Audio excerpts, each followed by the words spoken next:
여러분 중에 마음에 내가 이제는 하나님의 말씀대로 살 거야, 하나님의 영광을 위해서 내가 살리라, 그런 마음의 결심을 하는 이들을 진심으로 축복합니다. 그 일은 전적으로 성령이 아니시면 있을 수 없는 일이기 때문에 그렇습니다.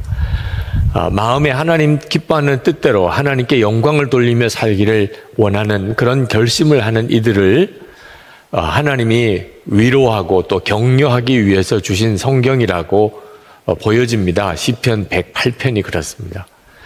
이 시편 108편은 다윗의 시인데, 하나님 제가 마음을 정했습니다, 확실히 내 마음을 정했습니다, 이런 표현으로 시편이 시작이 됩니다.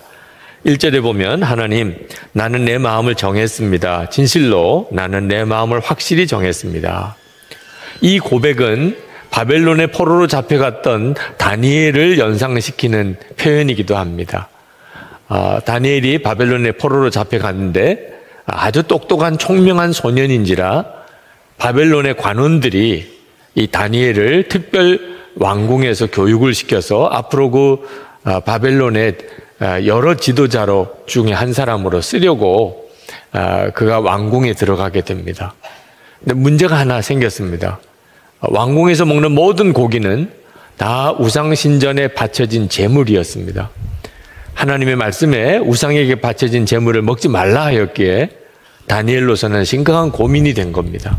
그때 다니엘이 그 고기를 먹지 않겠다는 결단을 합니다.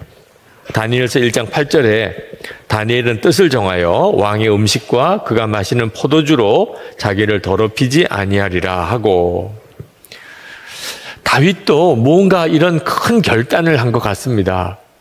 도대체 어떤 결단을 했을까 하고 살펴보니까 노래를 부르겠다는 것입니다.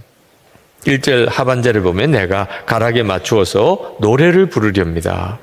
여러분, 노래 부르는 것이 뭐 그렇게 큰 결단이 필요한 겁니까? 근데 사정을 알고 보면 이건 대단한 결단이구나 하는 것을 누구나 다 이해할 수 있을 것입니다.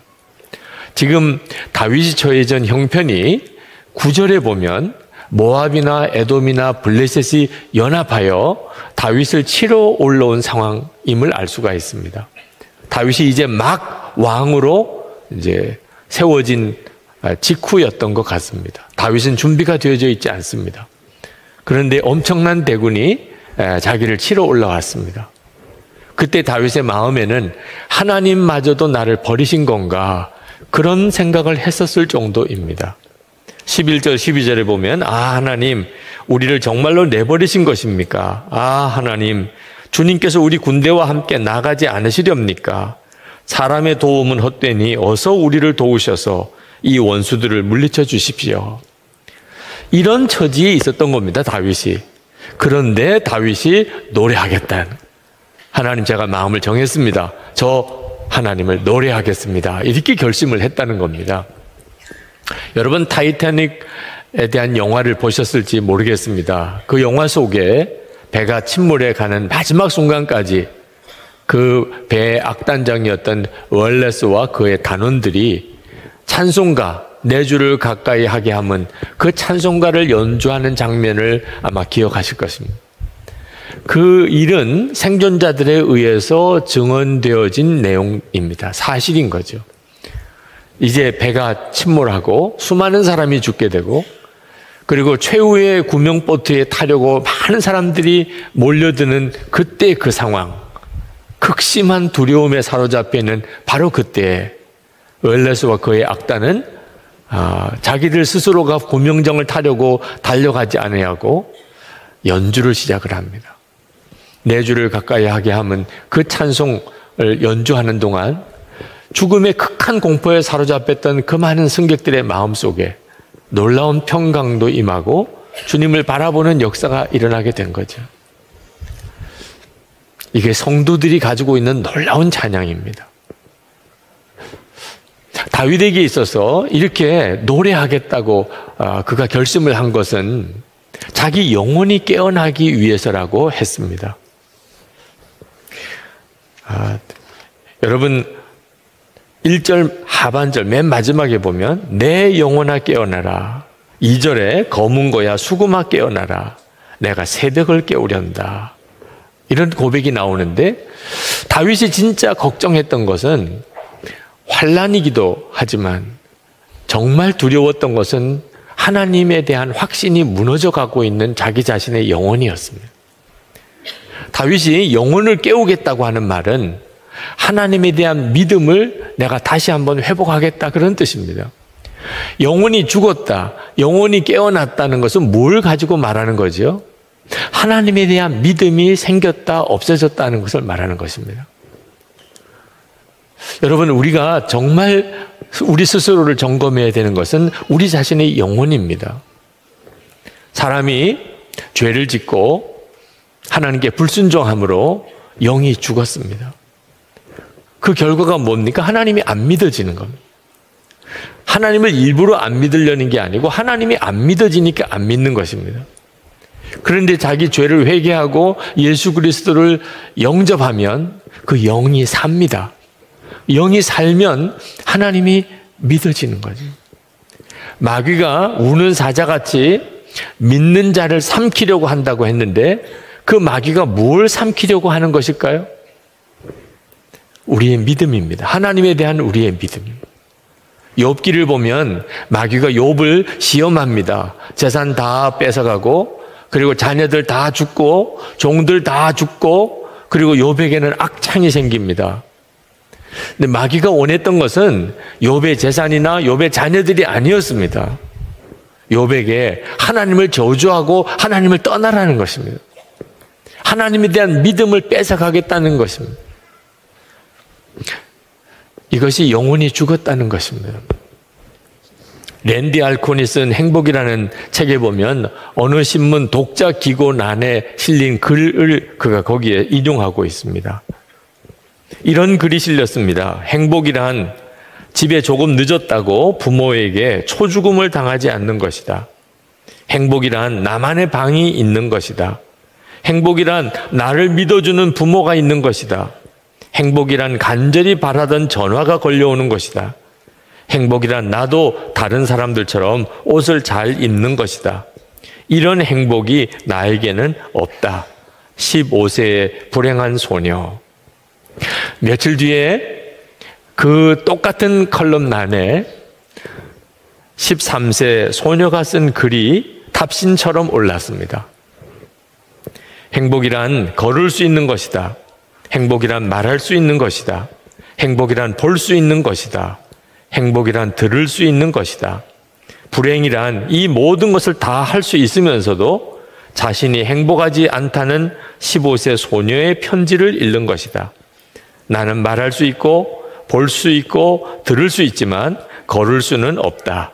13세의 행복한 소녀.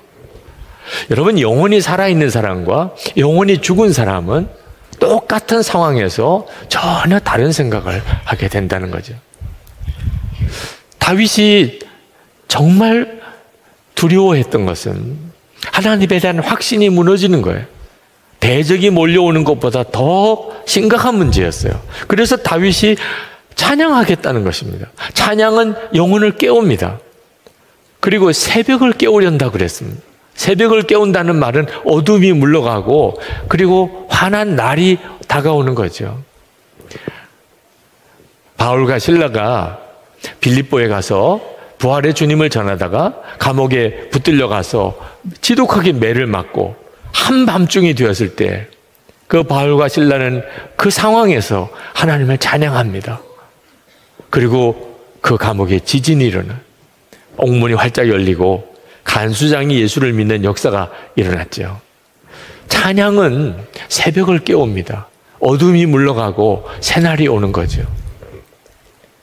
하나님이 믿어진다는 거예요. 이게 찬양하는 것과 영혼이 깨어나는 것과 새벽이 깨어나는 것이 다 같은 뜻입니다. 하나님이 믿어지는 거예요. 하나님이 믿어지면 그러면 더 뜨거운 찬양이 나오는 거죠. 3절, 4절, 5절에 보면 다윗이 그렇게 찬양합니다. 주님, 내가 만민 가운데서 주님께 감사드리며 문나라 가운데서 노래 불러 주님을 찬양하렵니다. 주님의 한결같은 그 사랑 하늘보다 더 높고 주님의 진실하심 구름에까지 닿습니다. 하나님, 주님 하늘보다 더 높이 높임을 받으시고 주님의 영광 온 땅 위에 떨치십시오. 요 가사만 읽어보면 다윗이 가장 편안하고 모든 게 다 갖춰져 있는 때에 살았던 것 같습니다. 실상은 전혀 그렇지가 않습니다. 영혼이 깨어난 사람, 영혼이 산 사람의 신앙 고백인 거예요. 여러분, 공모전이라는 게 있죠. 공모전의 여왕이라고 불리워지는 박신영 씨라는 분이 있습니다. 공모전 23관 왕이라고 하는 정말 믿어지지 않는 기록을 가지고 있는 분입니다. 그런데 이 박신영 씨가 참 믿음이 좋은 사람이어서 기독교 TV에 간증으로 나왔는데 자기에게 그런 믿음을 전해준 부모님에 대한 이야기를 했습니다.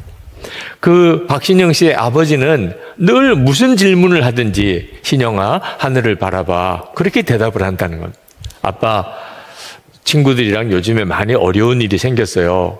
신영아 하늘을 바라봐. 하나도 은혜가 안 되더래요. 네. 어떻게 그렇게 무책임하게 말할 수 있냐. 뭘 좀 질문을 하면 자세하게 들어주고 좀 해답도 제시해주고 해줘야지 무조건 하늘만 바라보라면 어떻게 하겠느냐는 겁니다. 그런데 한 번은 아버지가 사기를 당해서 살던 집에서 쫓겨나서 무작정 어디론가 떠나야 되는 이런 기가 막힌 상황이 벌어졌는데 이삿짐을 그냥 거의 길거리에 내동댕이 치는 것처럼 그렇게 쫓겨나는 신세가 됐습니다.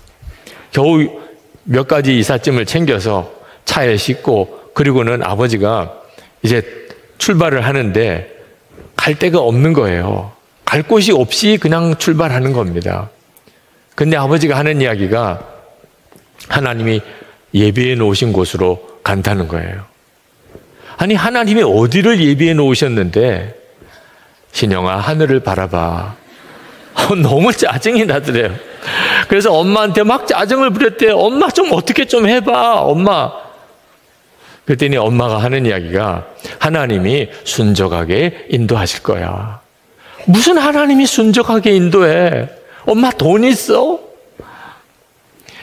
정말 속 터지는 날이었는데 그날 그렇게 들렀던 어느 부동산에서 믿어지지 않은 그런 집주인을 만나고 그 시세와는 너무나 안 맞는 그런 월세로 집을 얻을 수가 있었습니다.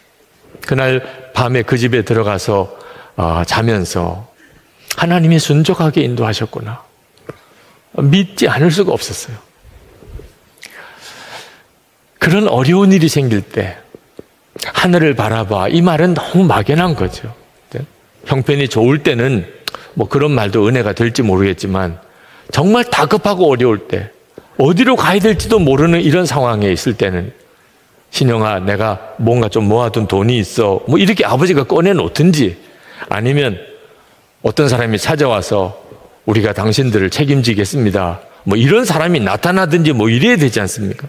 진짜 아무런 대책도 없이 아무것도 가진 것도 없이 그렇게 그냥 차를 운전해서 그냥 떠나는 아버지는 또 뭐며 하나님이 인도하시는 곳으로 간다고 생각하고 그리고는 떠나는데 룰루랄라 노래를 부르는 거예요. 도대체 지금 이 상황에서 노래를 부를 수가 있는가? 어떻게 여기서 찬송이 나오는가? 근데 엄마가 자기가 들고 있는 핸드백을 보고는 신영아 이거 너 거니? 엄마 줄 수 없어? 그러면서 그 핸드백을 뺏어다가 엄마가 이렇게 손에 이렇게 걸고는 운전하는 아빠한테 여보 나 어울려요?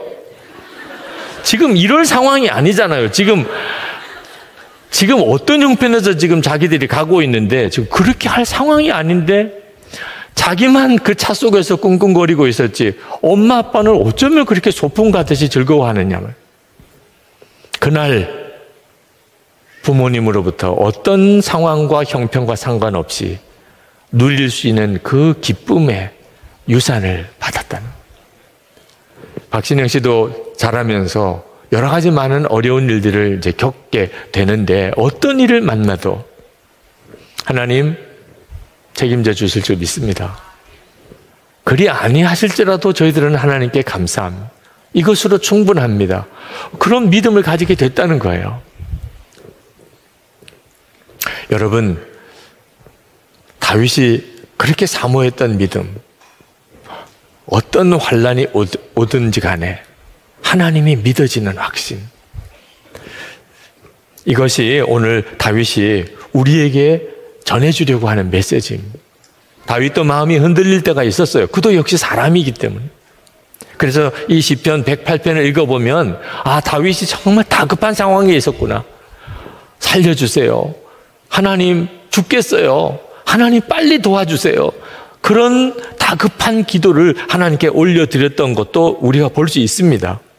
6절만 보면 주님의 오른손을 내미셔서 주님께서 사랑하시는 사람을 구원하여 주십시오. 나에게 응답하여 주십시오. 다윗도 그런 다급한 상황에 마음이 몰렸었다는 거죠. 그런데 그때 다윗이 하나님의 약속이 기억이 났다는 겁니다. 성소에서 하신 하나님의 약속이 기억났다는 거예요. 7절부터 9절까지입니다. 하나님께서 그 성소에서 이렇게 말씀하셨습니다. 내가 크게 기뻐하련다. 내가 세겜을 나누고 숫곳 골짜기를 측량하련다. 길르앗도 나의 것이요 므낫세도 나의 것이다. 에브라임은 나의 머리에 쓰는 투구요 유다는 나의 통치 지팡이다. 그러나 모압은 나의 세숫대야로 삼고 에돔에는 나의 신을 벗어던져 그것이 내 소유임을 밝히련다. 블레셋을 격파하고 승전가를 부르련다. 하나님께서 분명히 성소에서 그런 예언의 말씀을 주셨던 것을 다윗이 기억합니다. 그렇다면 모압이나 에돔이나 블레셋이나 이거 다 하나님 것이라는 거잖아. 하나님이 이미 응답해 주셨잖아. 그 하나님의 약속을 기억하고 다윗의 가슴이 떨립니다. 내가 울고 불고 살려주세요, 도와주세요, 하나님 응답해 주세요, 이렇게 기도하고 있을 이유가 없구나. 하나님은 이미 응답해 주셨구나. 그래서 다윗이 뜨겁게 결단한 거예요. 하나님, 저 이제 노래하겠습니다. 지금 상황은 대적이 몰려오는 상황이지만 하나님, 저 이제 하나님을 찬양하겠습니다. 13절에 하나님이 우리와 함께 하시면 우리는 승리를 얻을 것이다. 그분이 우리의 원수들을 짓밟을 것이다. 다윗의 속에서부터 놀라운 확신이 일어난, 이것이 영혼이 깨어난 사람이에요. 새벽을 깨우는 거예요. 이미 새벽이 깨어졌죠. 여러분, 우리도 기다리는 기도 응답의 제목들이 있죠. 그러나 여러분 아셔야 합니다. 우리의 어떤 기도든지 이미 응답은 약속되어져 있습니다.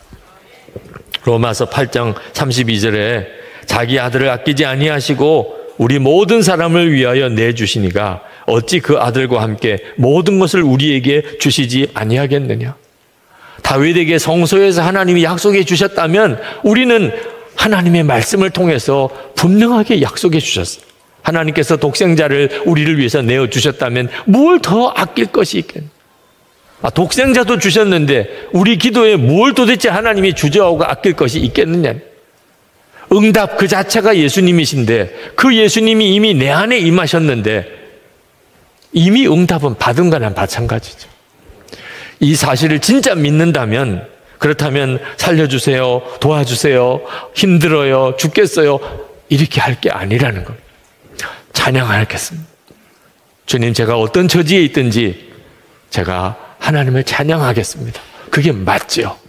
이스라엘 백성들이 애굽을 떠나서 홍해 앞에 갔습니다. 뒤에는 바로 군대가 밀려 들어오고 있는데 그들은 얼마나 당황스러웠는지, 그리고 모세에게 얼마나 원망을 퍼부었는지 모릅니다. 그때 모세도 순간 마음이 흔들렸던 모양입니다. 그때 하나님께서 모세에게 이렇게 말씀하십니다. 출애굽기 14장 15절에 너는 어찌하여 내게 부르짖느냐? 이스라엘 자손에게 명령하여 앞으로 나가게 하고 지팡이를 들고 손을 바다 위로 내밀어 그것이 갈라지게 하라. 우리는 항상 하나님께 기도해야 하지만 꼭 기억해야 될 것은 믿음의 걸음도 내디뎌야 한다는 것입니다. 우리가 노래하겠다는 것은 믿음의 결론인 것입니다. 요즘 화요일 새벽마다 믿음으로 사는 남자들 모임을 갖습니다. 근데 그 믿음으로 사는 남자들 모임에서 올해 아주 중요한 결단을 하나 했습니다. 우리의 가정생활 또는 교회생활 또는 일터에서 하나님의 약속인데 아직까지 내게 이루어지지 않고 있는 일, 하나님은 반드시 주실 것이라고 믿는데 내게는 이루어지지 않는 일, 정말 변화가 필요한 일, 그런 것들을 한 가지씩이라도 우리가 붙잡자. 그리고 24시간 주님을 바라보면서 하나님께서 그 일을 어떻게 변화시켜 가는지를 우리가 주목해서 매일 일기로 쓰고, 그리고 그것을 화요일 새벽마다 모여서 한 주간 동안에 일어났던 일들을 서로 나누는 그런 중요한 결단을 했습니다. 아직까지 뭐 놀라운 일이 벌어진 건 아닌 것 같아요. 주보에 광고로 나와야 될 정도로 무슨 역사가 있는 건 아닌 것 같습니다. 그러나 저는 정말 가슴이 떨려요.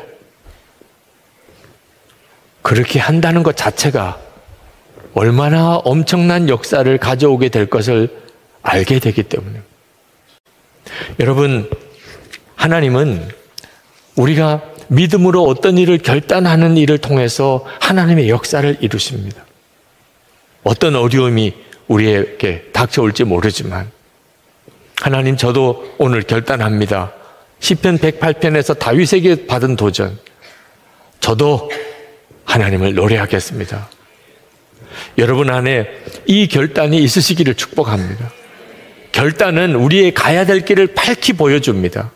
도무지 찬송할 수 없을 것 같은 상황이 온다 할지라도 찬송하는 것은 결단했기 때문에, 분명히 하나님께 약속했기 때문에, 하나님, 제가 어떤 일이 있어도 하나님을 찬송하겠습니다. 그리고 그렇게 찬송했더니 하나님께서 모든 상황을 뒤바꾸셨습니다. 이것이 성도들이 누리는 놀라운 간증입니다. 아유, 결심만 하면 되나요? 저는 늘 작심삼일이에요. 그렇게 말하는 분도 계실 겁니다. 결단을 자꾸 도전할 때 마음에 제 안에도 걸림이 있습니다. 이렇게 결단만 하면 될까? 스틸 워터라고 하는 한 미국 노인에게 치매에 걸린 아내가 있었습니다. 그 아내를 요양원에 보냈는데 매일 아침에 그 요양원을 찾아가서, 그리고 아내가 좋아하는 아이스크림을 사들고 아내와 한두 시간씩 시간을 보내고 돌아왔습니다. 그러던 어느 날 이 분이 자기 아내에게 청혼을 했습니다. 나하고 결혼해 주십시오. 이 아내가 치매에 걸려서 남편을 못 알아보는 거예요. 웬 낯선 남자가 결혼해달라고 그러니까 순간 좀 주저하더랍니다. 한참을 생각하더래요. 그러고서 대답하기를, 저에게 계속 아이스크림을 사주면 결혼하겠습니다. 그렇게 대답을 해서 결혼을 하게 됐습니다. 크리스마스에 사랑하는 사람들을 초청해서 결혼식을 했습니다. 그날 이분이 이렇게 인사를 했습니다. 오늘 저희들이 결혼식에 참여해 주신 여러분께 감사를 드립니다. 제가 저희 아내와 이런 번거로운 결혼식을 다시 준비한 것은 단 한 번이라도 제 아내에게 사랑하는 남편 소리를 듣고 싶었기 때문입니다. 내일 다시 제 아내가 저를 기억하지 못한다 해도 저는 오늘만이라도 저의 사랑을 되찾고 싶었습니다. 여러분, 이것이 그대로 하나님의 마음입니다. 우리는 치매에 걸린 아내와 같아요. 하나님의 사랑 알잖아요. 그죠? 하나님의 구원에 대해서 얼마나 감격했나요? 그런데 어느 순간에 내 심령은 메말라져 있는 그냥 종교인에 불과한 그런 우리 자신을 발견할 때가 얼마나 많습니다. 몇 번을 반복하고 반복하잖아요. 우리 주님이 우리에게 또 한 번의 결단을 우리에게 기대하시는 것은 마치 치매에 걸린 아내 입에서 사랑하는 남편이라는 고백을 듣고 싶었던 바로 그 사람의 심정. 주님, 정말 저는 주님을 사랑합니다. 저는 정말 주님만 믿습니다. 예수님 한 분이면 충분합니다. 여러분의 입에서 정말 마음에서부터 나오는 고백으로 하나님이 듣고 싶으신 거예요. 반복되어지는 것 같아도 그 결단이 너무너무 귀합니다. 시편을 읽으면서 깨달은 것이 있습니다. 시편은 읽어보면 그 내용이 다 그 내용 같아요. 설교하기 진짜 어렵습니다. 어떻게 매번 다른 설교를 할 수 있을까? 그런데 거기에 메시지가 있더라고요. 다윗이 이 시편 108편의 고백을 시편 57편에도 똑같이 하고 있습니다. 시편 57편 7절에 하나님, 나는 내 마음을 정했습니다. 나는 내 마음을 확실히 정했습니다. 내가 가락에 맞추어 노래를 부르겠습니다. 다윗이 한 번만 이런 고백을 한 게 아닌 걸 알 수가 있어요. 그것이 다윗을 다윗되게 만든 것입니다. 하나님 앞에 계속 그렇게 고백하고 또 그렇게 결단하고 나갔던 것. 다윗의 시편을 읽어보면 내 마음을 정했다, 나는 결심했다, 이런 표현이 계속 나옵니다. 시편 101편 2절부터 읽어보면 나는 내 집에서 흠이 없는 마음으로 살렵니다. 불의한 일은 눈앞에 얼씬도 못하게 하렵니다. 거스리는 행위를 미워하고 그런 일에는 집착하지 않겠습니다. 구부러진 생각을 멀리하고 악한 일에는 함께하지 않겠습니다. 그렇게 결단하고 결심하고 나갔기 때문에 하나님은 다윗을 계속해서 역사하시고 이끄실 수 있었던 것입니다. 여러분, 하나님을 정말 체험하고 싶습니까? 그렇다면 여러분도 하나님 앞에 오늘 분명한 결단이 있게 되기를 원합니다. 어떤 형편에서도 나는 주님을 찬양할 것입니다. 여러분의 마음속에 지금 이 시간에 성령께서 결심하게 하시는 것이 있을 때 놓치지 마시기 바랍니다. 그저 여러분의 생각이 아닙니다. 여러분에게 역사하시려는 성령의 마음이신 겁니다. 도저히 찬송할 수 없다고 느껴지는 분이 있습니까? 그러면 오늘 이 시간 말씀을 그냥 붙잡고 단순하게 찬송하라 하셨으니 주님 찬송하겠습니다. 그렇게 찬송해 보시기 바랍니다. 그저 입에서 우물우물 거리지 말고 아주 큰 소리로 찬송해 보시기 바랍니다. 유기성 목사는 왜 그렇게 매번 일어나라고만 하는 거야? 제발 그렇게 생각하지 마시고, 하나님, 제가 오늘 또 한 번 하나님 앞에 내 마음을 행동으로 옮겨 보여드립니다. 제 마음이 얼마나 간절한지, 얼마나 진실한지를 주님께 고백하고 싶습니다. 오늘 여러분들이 그와 같은 결단이 있게 되기를 축복합니다. 이제부터 하나님, 제가 하나님을 정말 믿으니, 이미 응답은 받았으니 어떤 어려움 앞에서도 저는 하나님을 노래할 것입니다 하고 결단하실 수 있는 분들은 우리 일어나서 함께 노래를 하고 찬송을 하고 그리고 기도하겠습니다. 시편 125편은 주님을 의지하는 사람이라는 제목으로부터 시작이 됩니다. 하나님을 믿는 사람은 당연히 하나님을 의지하는 사람이죠. 그 말은 이제는 여러 가지 시험이나 유혹이 와도 더 이상 흔들리지 않는다. 더 이상 비틀거리지 않게 되었다. 그런 뜻입니다. 그래서 1절 말씀에 보면 주님을 의지하는 자는 시온산과 같아서 그는 흔들리지 아니하고 영원히 굳게 선다고 말씀하고 있습니다. 그럴 수밖에 없죠. 하나님께서 하나님의 자녀들을 늘 영원히 감싸주시고 계시니까 그렇죠. 2절에 이렇게 말합니다. 산들이 예루살렘을 감싸고 있듯이 주님께서도 당신의 백성을 지금부터 영원토록 감싸주신다. 여러분, 지팡이만 의지해서 서도 자세가 바로 나온다면 천지를 지으신 하나님을 의지하면 흔들릴 리가 없죠. 그런데 여기에 우리의 고민이 있습니다. 우리는 하나님을 정말 믿고 하나님을 의지하고 그리고 하나님이 나를 영원히 감싸주신다는 것도 믿는데 우리가 실제로 살아가는 삶 속에서 세상에서 우리 믿음이 흔들리고 우리의 삶이 비틀거리는 것도 또한 현실이기 때문에 여기에 우리의 고민이 있는 겁니다. 우리 지방 목사님들하고 터키, 그리스 성지순례를 갔었을 때입니다. 저희들이 터키에서 그리스로 넘어가기 위해서 지중해 건너가려고 배를 탔는데 함께 갔던 목사님께서 성지순례 떠나는 그 주일에 설교 본문이 사도 바울이 유라굴로 광풍을 지중해에서 만났던 바로 그 이야기였다는 겁니다. 그러면서 설교를 하시기를 하나님의 사람들은 어떤 광풍을 만나도 기도와 말씀으로 얼마든지 이길 수 있고 그러므로 두려워하지 말라. 그렇게 말씀을 전하셨대요. 그런데 우리가 그날 저녁에 지중해 광풍을 만난 거 있잖아요. 여기저기서 비명소리가 들리고 한숨 자지도 못하고 얼마나 두려워하며 기도했는지. 아침에 이제 그리스에 도착을 해서 그 목사님이 회개한 거 있잖아요.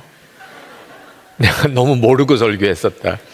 실제로 배에서 광풍을 만나보니 얼마나 두려운지 교회에 돌아가면 교인들 앞에 회개할 거라고 그렇게 이야기를 하시더라고요.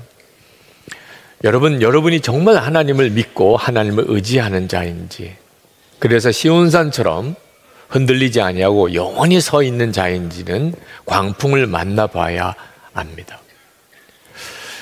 제가 다리가 부러지는 중상을 입고 하나님을 찾기보다는 아버지를 찾았고, 제가 군목 인관을 하고 부대에 들어갔더니 부대가 큰 훈련을 하고 있는데 위문을 가야 되는데 군인교회는 그만한 재정이 없어서 하나님께 도움을 구하기보다는 어떤 교회에서 도와줄까 그 생각만 했고, 실제로 군인교회 건축을 할 때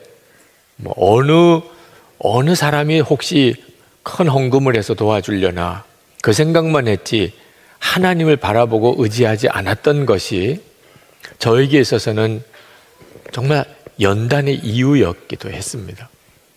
내가 진짜 하나님을 믿는 목사인가 하는 것을 철저하게 하나님이 저를 다루시고 또 점검하셨습니다. 우리 모두의 문제입니다. 우리가 하나님을 믿고 사는데 이제는 흔들리지 않는 자가 되었나? 여러분, 이 일을 작게 생각하면 안 됩니다.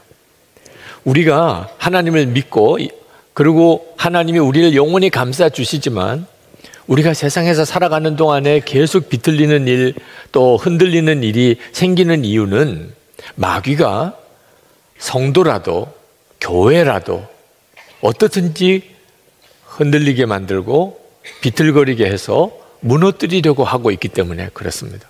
마귀는 아주 교묘하게 틈만 보이면 우리의 마음에 그리고 교회에 들어와서 자기 세력을 확보하고 권세를 가지려고 합니다. 그래서 우리가 무슨 일이 있어도 마귀가 우리의 마음과 교회 공동체 안에 세력을 갖도록, 권세를 갖도록 허락하면 안 되는 것입니다. 3절 말씀에 이렇게 시편 기자가 썼습니다. 의인이 불의한 일에 손대지 못하게 하려면 의인이 분깃으로 받은 그 땅에서 악인이 그 권세를 부리지 못하게 하여야 한다. 만약에 악한 자가 권세를 가지게 되면 성도의 공동체 안에, 성도의 마음 안에, 그러면 어떤 일이 벌어질까요?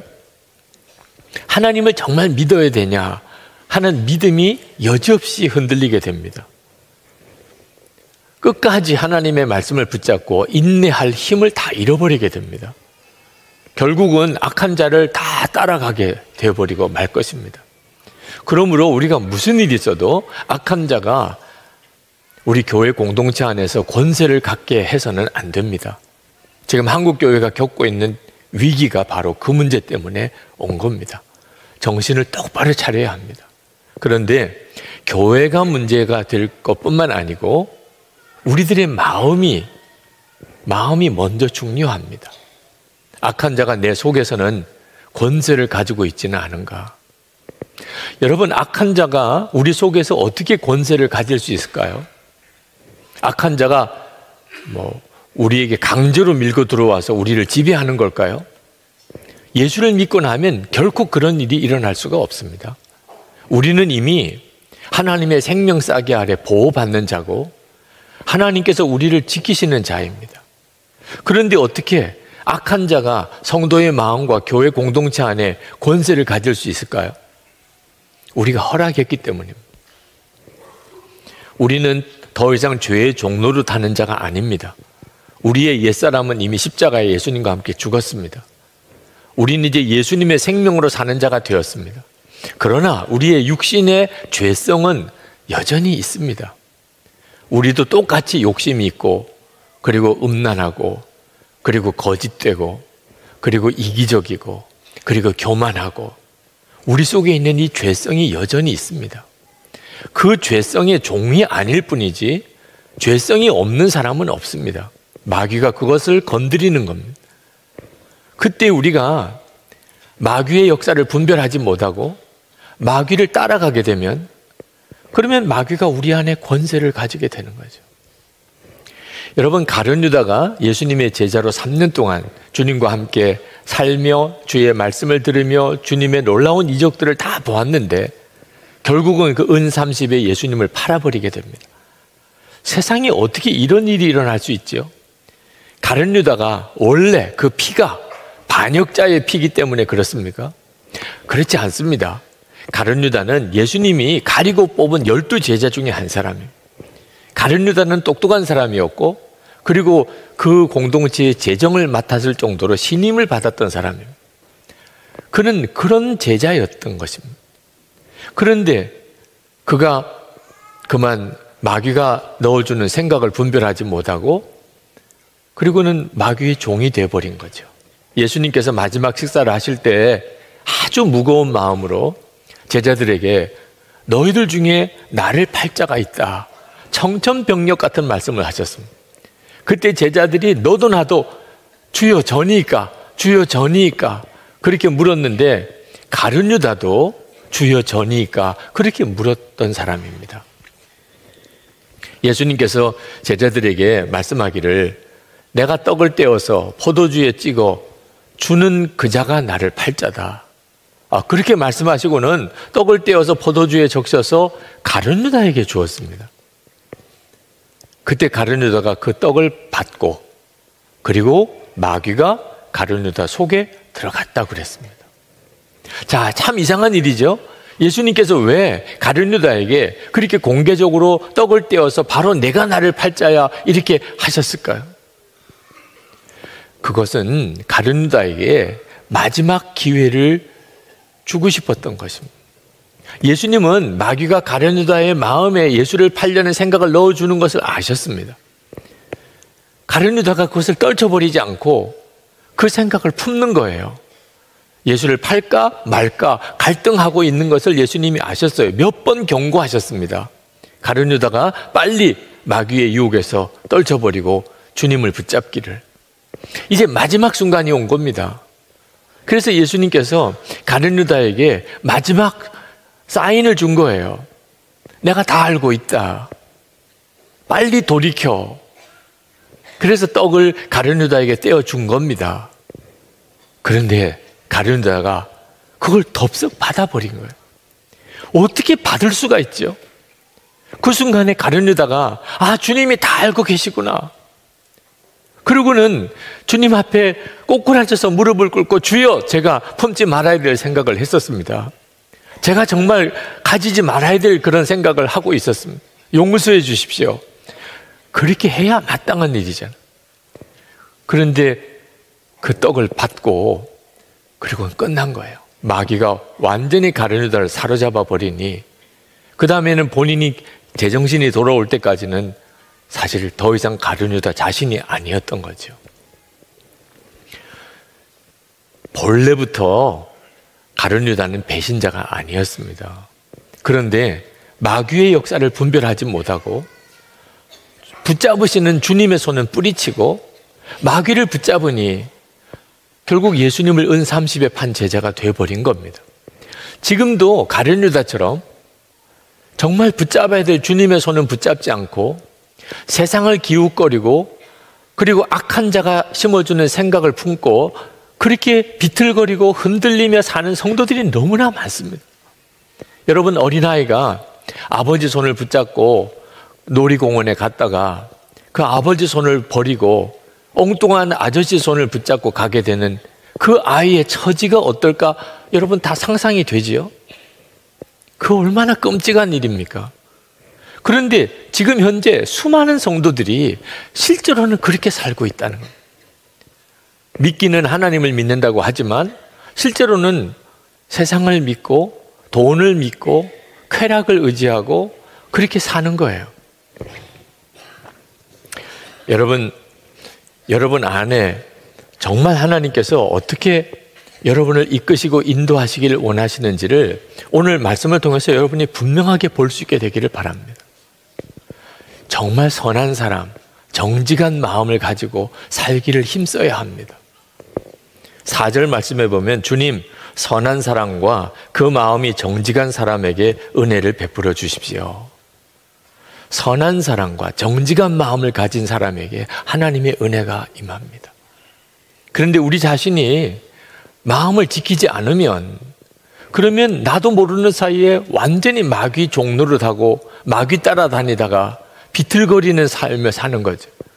그러다가 결국은 멸망의 굽은 길로 들어가서 마귀와 함께 하나님의 무서운 벌을 받게 됩니다.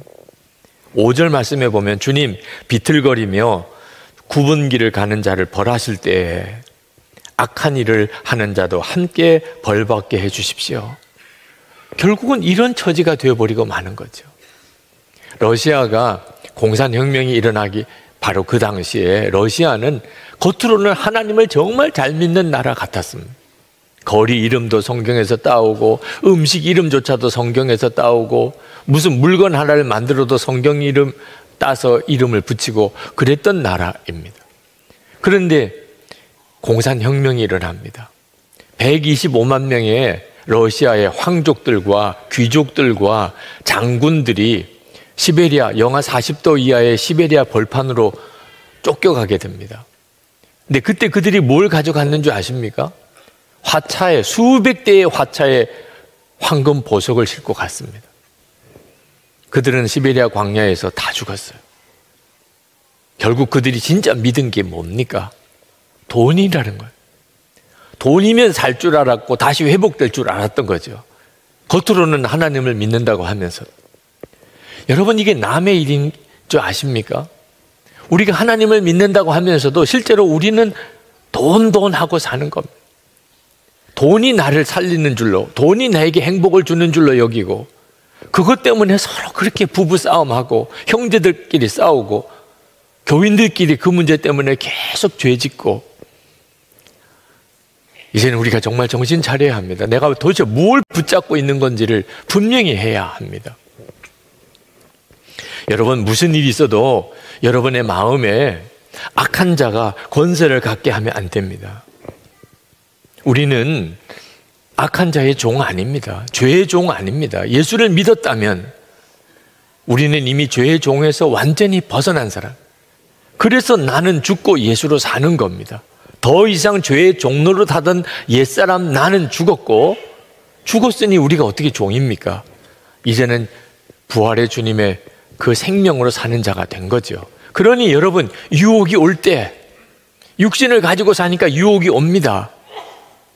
욕심도 오고 음란의 유혹도 오고 거짓의 유혹도 오고 쾌락의 유혹도 오고 또는 핍박도 오고, 그래서 마음이 흔들리는 일이 일어날 때 여러분이 단호해야 합니다.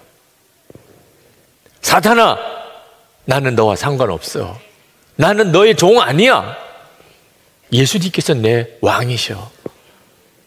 여러분이 분명하게 예수님의 이름으로 그 유혹을 대적하여 물리칠 수 있어야 합니다. 결국은 어디 순종하느냐에 따라서 그의 종이 되는 겁니다.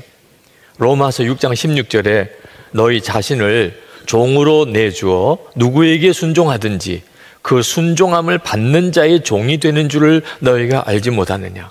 혹은 죄의 종으로 사망에 이르고 혹은 순종의 종으로 의에 이르느니라. 나는 그 사람 만나서 내가 이렇게 불행하게 되었어요. 내가 그 직업을 택했기 때문에 이렇게 불행하게 되었어요. 내가 결혼을 잘못해서 내가 불행하게 됐어요. 나라 때문에 내가 불행하게 되었어요. 예수를 믿는 성도는 그렇게 말하면 안 됩니다. 여러분이 결국은 누구를 붙잡았느냐에 따라 달라지는 거예요. 지금이라도 주님을 붙잡아요. 그러면 주님이 우리를 말씀 그대로 시온산처럼 흔들리지 아니하고 영원히 굳게 서는 자가 되게 만들어 주십니다. 여러분, 그러므로 우리에게 마음을 열고 지낼 공동체가 필요한 겁니다. 예수 동행 일기를 쓰시라고 그렇게 말씀을 드리는 이유, 내 마음을 계속 매일 점검하지 않으면 어느 순간에 나도 모르는 사이에 내가 마음을 마귀에게 활딱 뺏겨버리고 살 수 있는 거예요. 그리고 그 일기를 서로 나누라고 할 때 그게 너무 힘들어 보이지만 마음을 완전히 마귀에게 사로잡힌 것 비교하면 아무것도 아니에요. 매일 예수 동행 일기를 서로 나누는 것이 좀 불편하기도 하고 그것이 신경 쓰이는 일일 수는 있지만 마귀의 종로로 단다고 생각해 보세요. 여러분, 우리가 악한 세상에 살지만 도처에 악한 자들이 많고 마귀가 우리 마음속에 계속해서 미혹에 들어오지만 우리 주님은 우리를 능히 지키실 수 있습니다. 우리 안에 오셨어요. 우리 안에 오셔서 우리를 지키시는 분이 주님이십니다. 그래서 2절 말씀에 이렇게 말씀한 겁니다. 산들이 예루살렘을 감싸고 있듯이 주님께서도 당신의 백성을 지금부터 영원토록 감싸 주신다. 여러분이 이 말씀이 정말 성경의 말씀인 줄 믿으셔야 돼요. 우리 주님은 내가 주님을 붙잡으면, 내가 계속 주님을 바라보면 주님이 나를 영원히 감싸 주십니다. 지금부터 영원까지 나를 지키십니다. 제가 참 존경하는 우리 교회 장로님 중에 한 분이 고 이상춘 장로님이십니다. 그분은 교정 공무원으로 평생을 사셨습니다. 은퇴하시고 난 다음에도 그는 여전히 재소자들을 돕는 일을 하셨고, 그리고 기독교 교도소, 소망교도소를 설립하는 일을 위해 그가 마지막 생명 다할 때까지 헌신하셨습니다. 그분의 삶이 너무 귀하고 그냥 잊혀지기에는 너무 소중해서 책을 내드렸어요. 예수님의 마음을 품은 사람이라 그런 책을 내기도 했었습니다. 교회 서점에서 여러분들이 구하실 수도 있습니다. 간암 말기 진단을 받으셨어요. 의사들은 빨리 수술을 하자고 했는데 거절하셨습니다. 지금 소망교도소 설립이 막바지 단계에 들어가 있는데 내가 수술 받느라고 병원에 입원해 있으면 이 일을 누가 할 거냐. 살고 죽는 모든 것을 주님께 다 맡기고 나는 정말 기독교 교도소가 세워지기를 위하여 그는 정말 불꽃같이 헌신했습니다. 그리고 금방 돌아가실 거라는 의사 진단하고 상관없이 소망교도소가 설립될 때까지 그가 생명 연장을 받았습니다. 얼마나 얼굴이 밝으신지 간암 말기 환자라고 믿어지지 않을 정도였어요. 우스갯소리도 잘하시고 여유도 있고. 그는 사실 평생 죄 짓고 그리고 재판받고 그리고 수용시설에서 함께 있는 그들과 함께 지내신 분이에요. 우리 사회에서 가장 죄 문제로 인해서 어려움을 겪는 바로 그 현장에 계셨던 분입니다. 그것도 평생. 그런데 그분은 별명이 작은 예수였어요. 그분과 함께 같이 근무했던 분의 증언이 이 책 속에도 나옵니다. 사람이 없을 때에는 대통령도 욕한다는데 서로 속상하면 그 사람 보기 싫다, 야단치고 싶다, 이런 얘기를 할 수도 있잖아요. 그런데 이상춘 장로께서는 한 번도 불평이나 불만을 말씀하는 걸 들어본 적이 없어요. 다른 사람을 탓하는 경우를 본 적이 없습니다. 장로님은 늘 그렇게 고백하셨어요. 하나님, 나를 빨리 데려가시든지 아니면 고쳐서 쓰시든지 주님 뜻대로 하세요. 그러시면서 그가 마지막 숨을 거두기 직전에 소망교도소 설립이 되고 그리고 그 현장에 가셔서 같이 예배 드리고 그리고 그 뒤에 얼마 뒤에 돌아가셨습니다. 예수님은 우리를 어떤 처지에서도 정결하게 올곧게 지키실 수 있습니다. 세상보다 더 크신 주님이 우리 안에 와 계세요. 에임이라고 하는 인도 자매가 간증하는 영상을 보았는데 참 마음에 깊이 감동이 되더라고요. 그가 어릴 때 그 인도 부모 교육열이 우리 한국 사람보다도 더하면 더했지 적지 않은 그 인도의 교육열에 의해서 열심히 어릴 때 공부를 했습니다. 교회도 다니기도 했고요. 그의 꿈은 공부 열심히 해서 좋은 대학 가서 그 좋은 직장 얻고 좋은 남편 만나고 좋은 집에서 살고 좋은 차 타고 다니는, 그게 그녀의 꿈이었어요. 뉴욕 대학교에 입학을 했는데 거기서 의사 지망생인 한 청년을 만났습니다. 그리고 교제했어요. 7년 동안 교제했어요. 7년 뒤에 그 형제가 우리 헤어지자고 이야기하더래요. 7년 동안 자기의 모든 것을 그 형제에게 다 주었는데 갑자기 버림을 받게 된 겁니다. 너무너무 비참해졌습니다. 자기가 너무 더러운 여자가 됐다는 느낌도 들었습니다. 그리고 어떻게 해야 될지, 모든 것을 다 준 사람에게서 버림받았으니 그는 살 희망도 없었습니다. 그때 그가 늘 지나치던 뉴욕 맨하튼 스퀘어 교회, 거기에 기도회에 참석을 하게 됩니다. 설교를 들을 때도 울었고 기도하는 시간에도 울었고 찬송하는 시간에도 울었어요. 자기 자신이 너무 비참하니까, 너무 더러운 여자가 됐고 이제는 살 희망도 없다고 생각했으니까 눈물밖에 나오지 않았습니다. 근데 그렇게 우는데 찬양단의 찬양 노래의 가사가 마음에 박혀 들어오기 시작하는 겁니다. 이해할 수 없는 가사예요. 자기는 7년 동안 믿었던 그 남자에게 모든 것을 다 주고 버림받은 사람이에요. 그런데 그런 자기를 위해서 생명을 주신 주님이시라니, 세상에 이게 말이 되는가? 그 찬양 가사는 이런 것이었습니다. 놀라우신 그 사랑, 어떻게 그러실 수가 있었나요? 어떻게 왕이신 주께서 나를 위해 돌아가실 수 있었나요? 그는 어릴 때부터 교회를 다녔기 때문에 예수님의 십자가에 대해서 생소한 게 아니었지만, 그날 그가 정말 버림받은 여자로서 그 예배에 참석해서 그때 들었던 십자가의 사랑, 무조건적인 용서, 그 메시지는 그 자매에게는 정말 충격이었습니다. 그분은 나를 위해 죽으셨다는데 나는 그분을 위해서 한 게 아무것도 없어요. 그날 그는 예수님을 진짜 마음에 주님으로 영접합니다.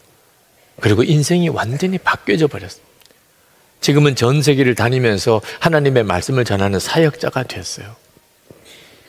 여러분은 도대체 무엇에다가 여러분의 인생을 바치고 있습니까? 정말 믿을 만한 것에 바치고 있는 겁니까? 시간도 바치고 재정도 바치고 여러분의 관심도 열정도 도대체 뭘 붙잡고 어디다가 바치고 있는 거죠? 그렇게 내가 모든 것을 다 바쳤는데 결국은 나에게 돌아온 것은 배신이고 버림받은 것이다. 얼마나 많은 사람의 인생이 그런 줄 아십니까? 주님이 붙잡으시는 손길은 부담스럽다고 외면하고, 주님 뜻대로 사는 것은 너무 힘든 길 같다고 외면하고, 그리고 세상만 붙잡고 살다가 그게 바로 비틀거리는 인생인 것입니다.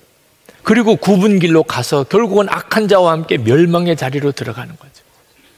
오늘 이 시간에 주님은 여러분 중에 내가 지금 비틀거리고 살고 있구나, 하나님을 믿는다고 하면서도 세상 따라 사는, 사람 따라 사는, 내 속에 악한 자가 권세를 가지고 있구나, 그분들을 향하여 주님이 말씀하십니다. 주님을 의지하라는 거예요. 주님만이 여러분을 다시 붙잡아 주실 수 있다는 겁니다. 예수님께서 베드로에게 이렇게 말씀하셨어요. 아주 충격적인 말씀하셨습니다. 누가복음 22장 31절 32절에 시몬아 시몬아 보라, 사탄이 밀가부르듯 하려고 너를 청구하였으나 그러나 내가 너를 위하여 내 믿음이 떨어지지 않기를 기도하였노니 넌 돌이킨 후에 내 형제를 굳게 하라. 마귀가 베드로를 쥐고 흔들고 있다는 겁니다. 베드로가 얼마나 충격을 받았을까요? 완전히 베드로를 파멸시키려고 마귀가 아주 작정을 하고 베드로에게 역사하고 있다는 거예요. 주님이 그걸 다 아셨어요. 그런데 주님이 그 베드로를 위해서 기도해 주셨습니다. 내가 넘어지겠지만 그러나 다시 일어나 내 형제들을 굳게 하는 사명자가 되라. 그렇게 기도해 주신 거예요.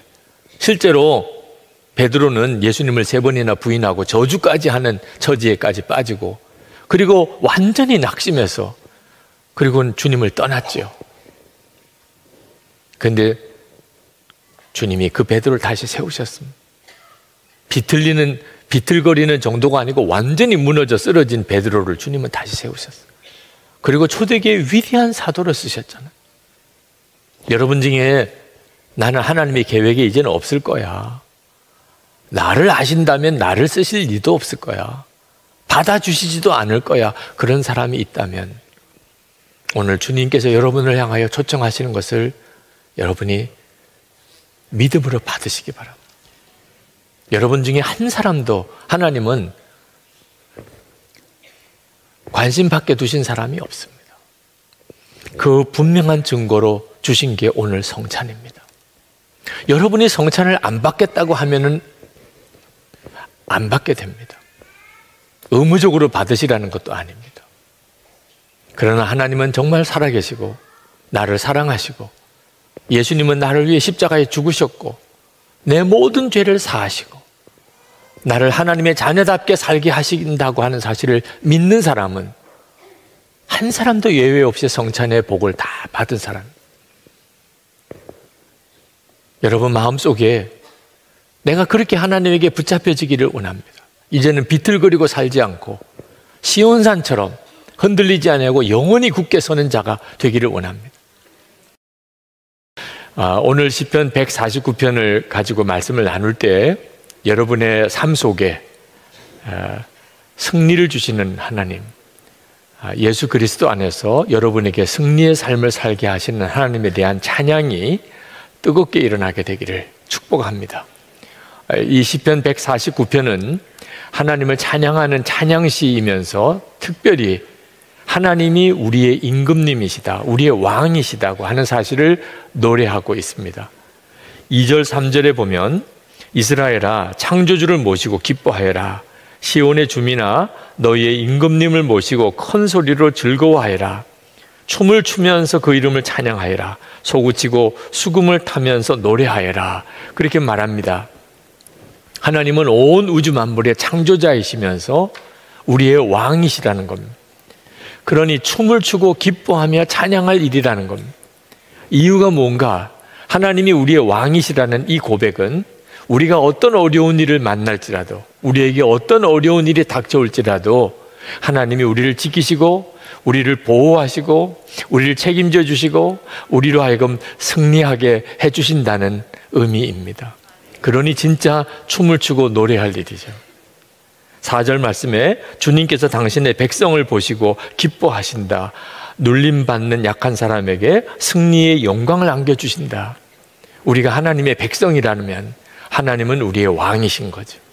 하나님은 우리가 아무리 약하고 눌림받는 가운데 있어도 하나님이 우리의 왕이시라 우리에게 승리의 영광을 안겨주신다는 겁니다. 여러분, 우리가 예수님을 믿게 되면 그때부터 영적인 공격을 당하게 됩니다. 이 세상에는 분명히 죄의 역사가 강하고 마귀가 그 배후에 역사합니다. 아담과 하와가 에덴 동산에서 마귀의 미혹을 받아서 선악과를 따먹고 그리고 에덴 동산의 축복을 잃어버린 이후로 마귀는 아주 집요하게 모든 사람들, 특히 성도들조차 아주 교묘하고 끈질기게 죄짓게 만들고 그리고 무너지게 만들고 하나님의 은혜와 복을 잃어버리고 고통과 근심과 두려움 속에 살게 만듭니다. 그것을 성경은 우는 사자같이 우리 주위를 돌아다닌다고 그렇게 말씀하고 있습니다.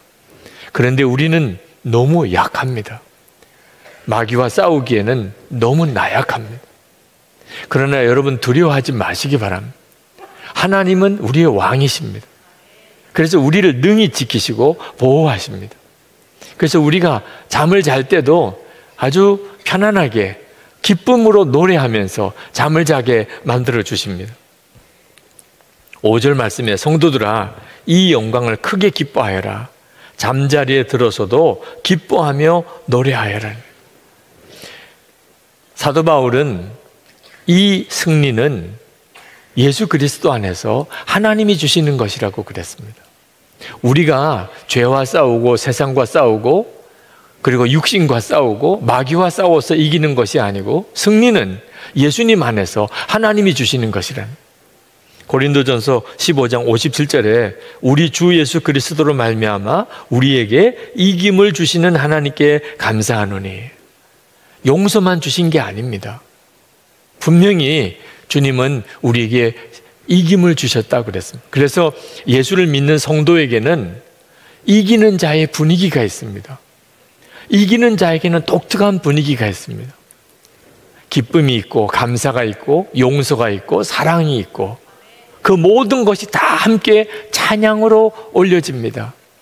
그래서 성도를 보면, 진짜 참 성도를 보면 그 사람이 정말 하나님을 왕으로 섬기고 있는 자인지를 금방 알 수가 있습니다. 아, 이 사람이 이기는 사람이구나 하는 그런 분명한 느낌이 있는 것입니다.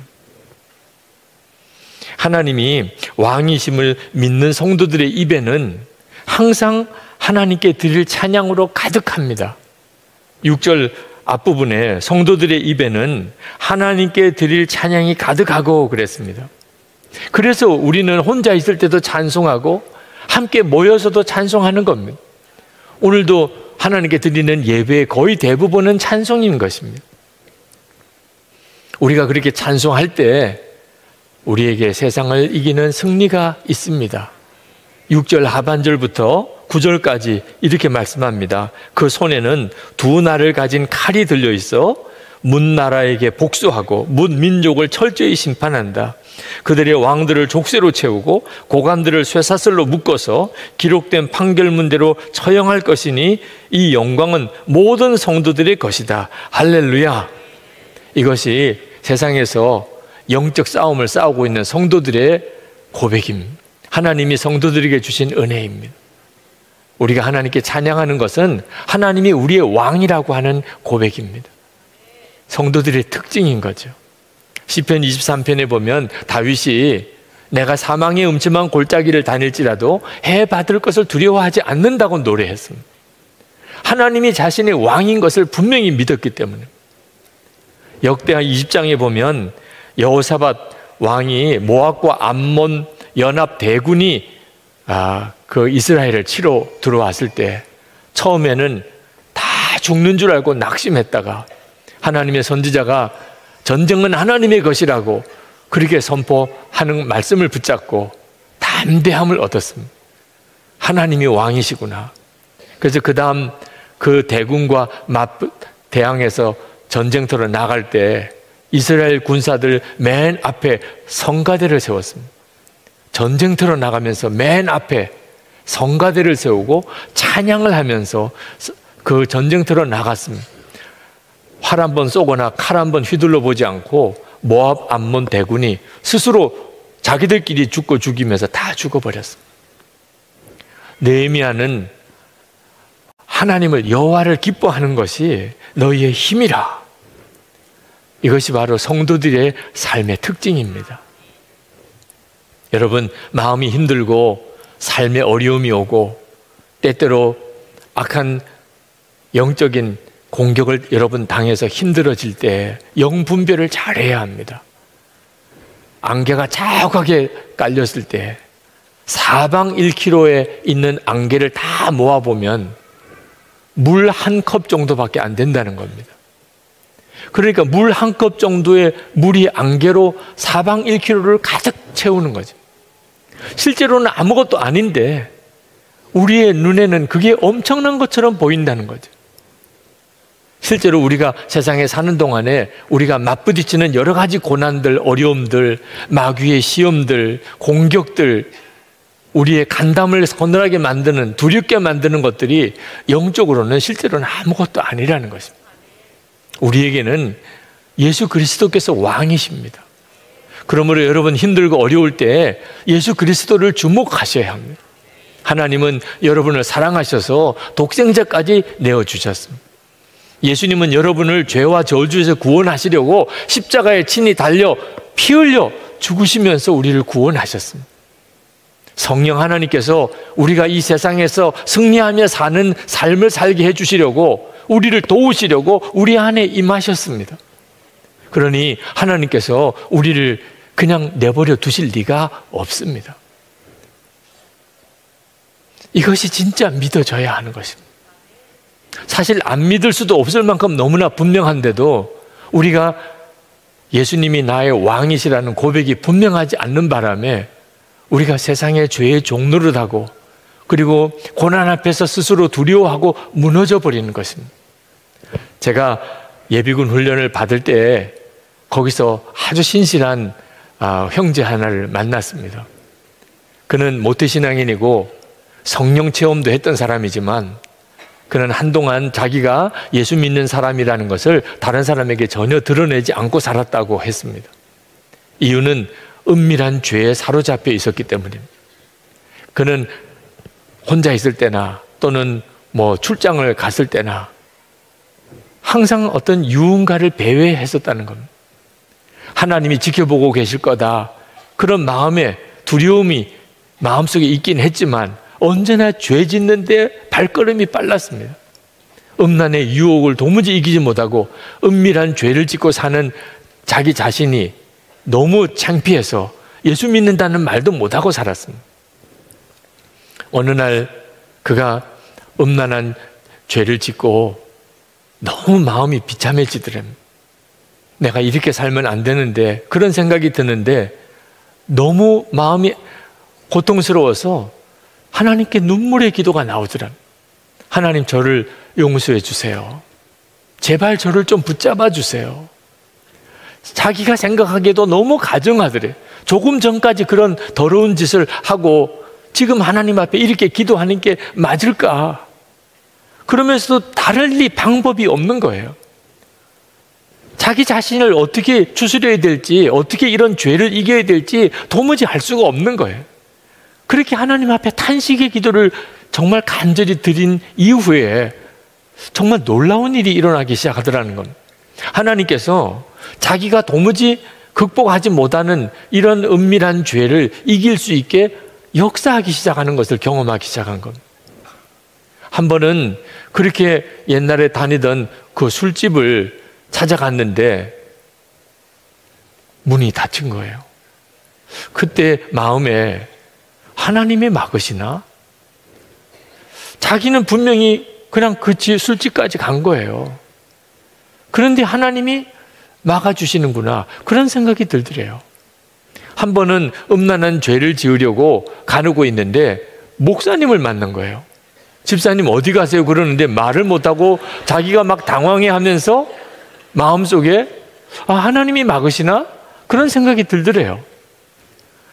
정말 소문난 어떤 그런 유흥업소를 찾아가는데 길을 잃어버리고 한참을 헤매고 다니면서 자기 마음속에 하나님이 내가 죄 짓는 것을 막으시나? 그런 생각이 들더라는 거예요. 계속해서. 사람은 참 어리석고 그리고 죄는 정말 끈질기죠. 그런 생각을 하면서도 그는 여전히 죄를 끊지를 못했어요. 그런데 한 번은 거래처와 술 접대를 해야 되는 일이 생겼는데 마음에 아주 포기가 되더래요. 어쩔 수가 없는 일이야. 오늘은 어쩔 수 없이 그냥 죄 짓게 될 수밖에 없어. 그런 생각을 하고 그리고 술을 마시는데 자기 옆에서 술을 따라주는 접대 부인 그 호스테스가 자기에게 귓속말로 이야기를 하더래요. 사장님, 예수 믿으세요? 기절하는 줄 알았대. 그리고는 사업이 성사되고 거래가 되고 안 되고를 떠나서 그냥 자기 겉옷 쥐어들고 뛰쳐나왔습니다.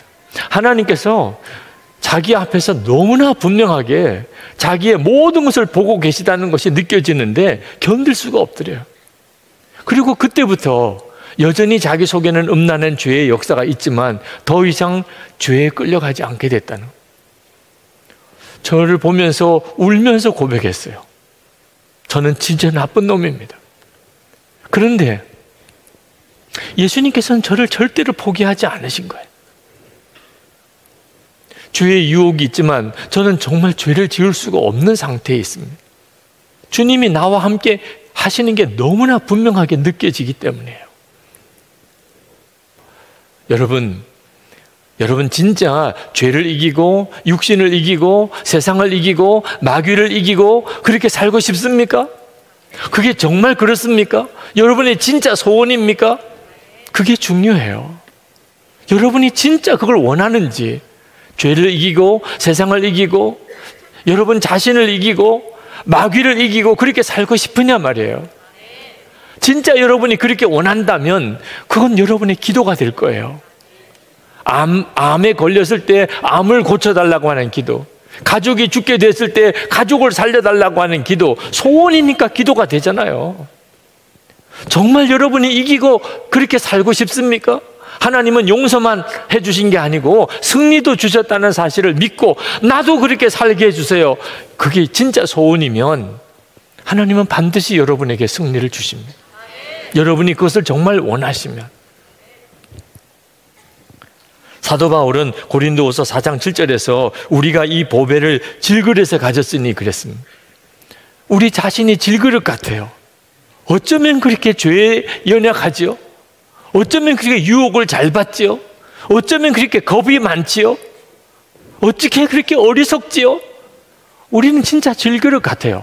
아무짝에도 쓸 게 없는 귀한 가치가 없어 보이는 그릇이에요. 그런데 우리 안에 보배가 있어요. 예수 그리스도세요. 이것이 복음이에요. 이것이 예수 믿는 성도가 누리는 은혜예요. 그래서 우리 자신은 죄를 이길 수가 없지만, 우리에게는 승리가 없지만 우리가 세상을 이길 수 있는 거예요. 왜? 승리는 예수 그리스도 그분에게 있으니까. 이것이 왕을 모시고 사는 성도의 고백이에요. 내 안에 왕이 계시다는. 그래서 사도 바울은 이렇게 고백합니다. 고린도후서 4장 8절부터 우리가 사방으로 우겨쌈을 당하여도 쌓이지 아니하며 답답한 일을 당하여도 낙심하지 아니하며 박해를 받아도 버림받지 아니하며 거꾸로 뜨림을 당하여도 망하지 아니하고, 그 어떤 것도 진짜 예수를 믿는 성도를 무너뜨릴 수가 없어요. 그 마음의 중심에 예수님이 왕이시니까. 우리가 할 일은 복음 그대로 나는 죽고 예수로 산다 고백하고 믿고 하나님을 찬양하는 것뿐입니다. 고린도후서 4장 10절부터 이어서 이렇게 말씀합니다. 우리가 항상 예수의 죽음을 몸에 짊어짐은 예수의 생명이 또한 우리 몸에 나타나게 하려 함이라. 우리 살아있는 자가 항상 예수를 위하여 죽음에 넘겨짐은 예수의 생명이 또한 우리 죽을 육체에 나타나게 하려 함이라. 이것이 왕을 모시고 사는 성도의 고백이고, 우리가 이렇게 고백하고 이걸 진짜 믿으면 부활하신 주님이 실제로 우리의 삶 속에 너무나 분명하게 드러나신다는 것입니다. 여러분은 저를 어떻게 보실지 모르겠지만 하나님께서는 저에게 죽으라고 하셨어요. 사람이 어지간한 가능성이 있으면 죽으라고는 하지 않잖아요. 아무리 심각한 죄를 지어도 진짜 구제불능인 사람이 아니면 세상 재판에서도 사형 선고는 어지간히 내리지 않잖아요. 하나님께서는 저에게 죽으라고 하셨어요. 가능성이 조금도 없다. 선한 게 조금도 없다. 저에게는 세상을 이길, 죄를 이길 수 있는 능력이 조금도 없다고 판단하신 거죠. 그런데 제가 정말 죽었습니다 고백하고 살게 되면서 저 스스로 도무지 이길 수 없는 승리를 경험하게 하셨어요. 나는 죽었습니다. 그 고백이 저에게 예수님은 지금도 살아계시구나, 정말 나와 함께 계시구나, 그것을 체험하게 만들어 주었어요. 여러분, 진짜 우리에게는 선한 것이 없어요. 우리 속에 있는 마음은 찡그리고 있으면서 겉은 웃을 수 있어요. 속은 교만하면서 겉은 고개를 숙일 수 있어요. 속은 성질이 부글부글 일어나는데 겉으로는 아무렇지도 않은 척 태어날 수 있어요. 우리의 죄가 겉으로 드러나지 않게 속으로 감추고 사는 거예요. 숨기고 감추고 누르고 그렇게 사는 것이 많은 사람들이 살고 있는 삶이에요. 예수를 믿어도 그렇게 믿는 사람들이 많아요. 누르고 감추고 그리고 꾸미고 그렇게 삽니다. 그러니 예수 믿는 것도 피곤한 거예요. 스스로가 생각해요. 너무 가증스러워요. 내가 위선자 같아요. 여러분, 이건 진짜 예수 믿는 게 아닙니다. 예수님을 믿는 것은 내 속에 있는 것을 드러내고 또 드러내는 거예요. 우리는 예수 그리스도와 함께 십자가에서 이미 우리 옛사람, 죄의 종로로 타던 옛사람은 예수님과 함께 죽었어요. 주 예수님께서, 부활의 주님이 우리의 생명이 되셔서 우리 안에 오셨고 그분은 우리의 왕이세요. 그러니까 전에는 숨길수록 좋았어요. 숨겨야만 되었어요. 내 속에 있는 거 누가 알면 큰일 나요. 그런데 이제는 드러낼수록 좋아요. 왜? 드러나면 예수님밖에 없으니까. 예수님이 나의 왕이시니 내가 드러내면 예수님만 역사하시는 거죠. 기독교가 다른 종교와 다른 것은 첫 번째는 예수님의 십자가의 속죄의 복음이에요. 두 번째는 그 예수님께서 우리 안에 거하시고 지금도 우리 안에 왕이시라는 것입니다. 이것이 예수 믿는 성도의 삶을 결정하는 것입니다. 그것이 진짜 믿어지게 될 때 그것이 우리의 찬송이 되는 것입니다. 노벨상 수상자인 펄벅 여사가 어릴 때 중국에서 살았습니다. 그 부모님이 선교사님이에요. 아버지 선교사님이 전도 여행을 한번 떠나면 한 달 이상씩 집에 들어오지 않으실 때가 많으셨어요. 어머니 캐롤라인 선교사님이 어린 아이들을 데리고 남편이 전도 여행 간 사이에 집을 지키고 사는 겁니다. 어느 날 밤에 뜨개질을 하고 있는데 밖에서 중국 사람들이 뭐라고 막 이야기를 하는 게 들렸어요. 그 마을에 심각한 가문이 들었어요. 그런데 그것은 신을 노하게 했기 때문이라는 겁니다. 왜 신이 노했는가? 우리 마을에 서양 귀신이 들어왔다. 이 사람들이 신을 노하게 했다는 겁니다. 그래서 우리가 오늘 밤에 이 사람들을 다 처형하자. 그래야 우리 마을에 가뭄이 그친다는 거예요. 그 말을 듣는데 얼마나 두려웠겠습니까? 남편도 없어요. 어린 애들밖에 없어요. 캐롤라인 선교사님이 골방에 들어갔습니다. 두려운 마음을 가지고 하나님께 기도했어요. 그런데 기도 중에 하나님은 언제나 지키시고 보호하시고 어떤 상황에서도 승리를 주시는 하나님이신 것이 믿어졌어요. 왕이 계신 거예요. 진짜 깊은 밤이 되면서 사람들이 낫을 들고 꽃갱이를 들고 삽을 들고 집을 쳐들어 들어왔습니다. 얼마나 두려운 순간입니까? 그런데 캐롤라인 선교사님은 너무나 편안했어요. 그 사람들이 문을 밀치고 소리를 지르며 들어오니까 어서 오시라고 그랬어요. 들어온 사람들이 너무 당황스러웠어요. 다과가 준비되어져 있어요. 앉으시라는 거예요. 그 사람들이 어떻게 해야 될지 몰라서 쭈뼛쭈뼛 앉았습니다. 차를 드시고 그리고 다과를 드시면서 제가 노래를 불러드리겠습니다. 그러고는 오르간에 앉아서 중국어 찬송을 부르기 시작했습니다. 이 폭도들이 너무 난감한 겁니다. 그리고 서로 자기들끼리 얼굴을 보면서 너무 멋쩍어 하는 거예요. 그 캐롤라인 선교사님이 찬송을 부를 때 한두 명씩 다 나가버리고 말았습니다. 펄벅 여사가 어릴 때 경험했던 어머니예요. 우리가 진짜 하나님이 나의 왕이신 것을 믿을 때 어떤 상황에서도 찬송할 수 있어요. 그리고 그 찬송은 어떤 두려움도 다 제거합니다. 넬슨 만델라, 남아공의 넬슨 만델라 평전에 보면 아주 감동적인 재판 이야기가 나옵니다. 그 피고는 반드 브렉이라고 하는 남아공의 백인 경찰관입니다. 그와 동료 경찰들이 18세의 흑인 소년을 무참하게 죽였습니다. 그리고 그 시체를 불에 태웠어요. 그것을 가족들이 아는 것을 알고 그 집을 쳐들어 들어갔습니다. 그리고 그 집을 불태웠어요. 그 남편도 불태웠어요. 그걸 그 아내가 지켜보게 했습니다. 그런 끔찍한 만행을 저질렀어요. 그 사실이 결국은 드러나고 재판을 받게 됩니다. 재판하는 마지막 선고하는 때 판사가 그 노 부인에게 그렇게 말했습니다. 우리가 이 반드 브렉에게 어떤 판결을 내려주기를 원합니까? 그 노 부인이 자리에 일어났어요. 저는 3가지를 요청합니다.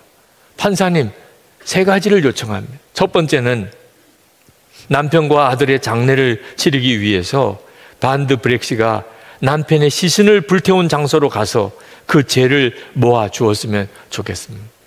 두 번째는 반드 브렉 씨가 가족들을 전부 죽였지만 나는 그와 함께 나눌 사랑을 아직도 가지고 있기 때문에 한 달에 2번 우리 집에 와서 나와 함께 시간을 보내기를 원합니다. 그에게 엄마 노릇을 해주고 싶습니다.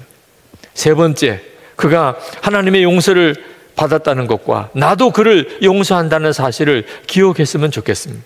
내가 그를 진심으로 용서했다는 사실을 그가 알게 하기 위하여 그를 한번 안아보았으면 좋겠습니다.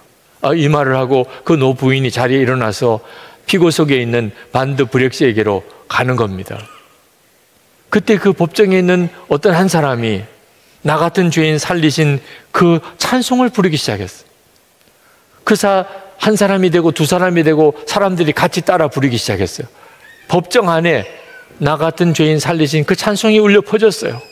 그리고 그 노부인이 반드 브렉 씨에게 다가가는데 반드 브렉 씨가 기절하고 말았어요. 그렇게 무참하게 사람을 살해하던 그 끔찍한 그 죄인도 그 상황을 도무지 감당할 수가 없었던 거예요. 여러분, 마귀가 우리를, 성도를 괴롭게 하고 고통스럽게 하고 슬프게 하고 두렵게 할 때 우리가 그럼에도 불구하고 하나님을 찬양하면 마귀는 화가 납니다. 그래서 우리를 더 고통스럽게 만듭니다. 그럼에도 불구하고 우리가 여전히 하나님을 찬양하면 마귀는 정말 견딜 수 없이 분노하게 됩니다. 그래서 우리를 정말 아주 비참하게 만들어 버립니다. 그럼에도 불구하고 우리가 하나님을 찬양하면 마귀는 기절해 버리고 맙니다. 여러분, 평생 얼마나 마귀에게 시달리고 사십니까? 이제는 마귀를 좀 기절시켜야 되지 않겠습니까? 우리에게는 그럴 수 있는 능력이 있습니다. 하나님은 우리의 왕이십니다. 우리가 그 사실을 진짜 믿고 그렇게 하나님을 찬양하는 것입니다. 요한계시록에 보면 하나님 앞에 선 사람들은 세상에 사는 동안 성공한 사람 또는 유명해진 사람 또는 부족함이 없이 살다가 그렇게 편안하게 살다가 죽은 사람, 그런 사람이 하나님 앞에 선다고 말하지 않았습니다. 오직 이기는 사람이라고 그랬어요. 이기는 자는. 이것이 우리가 마지막 하나님 앞에 설 때 하나님 앞에 설 수 있는 자격입니다.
오늘 여러분들은 여러분이 정말 이기는 자인지를 스스로 점검해야 합니다. 우리 자신을 이기고 죄를 이기고 세상을 이기고 마귀를 이기고 슬픔을 이기고 분노를 이기고 좌절을 이기고